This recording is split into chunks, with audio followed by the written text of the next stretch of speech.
मछुआरे का साधारण जीवन। एक समुद्र के किनारे एक टूटी फूटी झोपड़ी में दीनू नाम का एक गरीब मछुआरा अपनी पत्नी के साथ रहता था। दीनू बहुत ही सीधा और संतोषी इंसान था।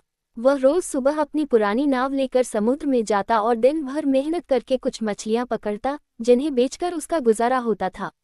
जादुई मछली की मुलाकात। एक दिन तेज धूप थी और दीनू के जाल में एक भी मछली नहीं आ रही थी।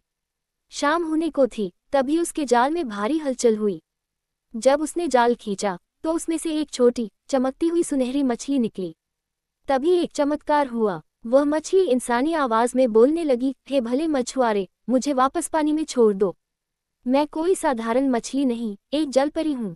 अगर तुम मुझे आज़ाद करोगे तो मैं तुम्हारी एक इच्छा पूरी करूंगी। दीनू दयालु था, उसने बिना कुछ मांगे मछली को पानी में छोड़ दिया। पत्नी का लालच। जब दीनू ने घर लौटकर अपनी पत्नी को ये बात बताई तो वह उस पर बरस पड़ी। उसने कहा, तुम कितने मूर्ख हो। घर में खाने को दाने नहीं है और तुमने उसे यूं ही जाने दिया। जाओ, उससे कहो कि हमें एक बड़ा घर और ढेर सारा खाना चाहिए। दीनू भारी मन से वापस समुद्र किनारे गया और मछली को पुकारा। मछली प्रकट हुई और बोली, जाओ दीनू, तुम्हारी इच्छा पूरी हुई।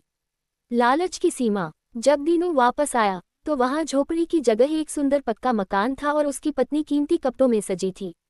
लेकिन उसकी पत्नी का लालच शांत नहीं हुआ। कुछ दिनों बाद उसने कहा, मछुआरे, मैं इस घर से थक गई हूँ।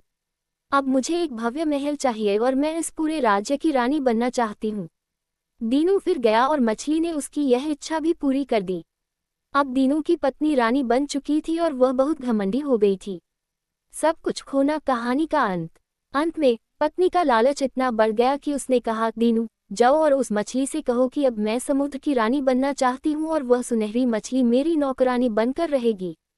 जब दीनू ने यह बात मछली को बताई तो मछली ने कुछ नहीं कहा और चुपचाप समुद्र की लहरों में समा गई। जब दीनू वापस लौटा तो वहां न कोई महल था, न नौकर चाकर।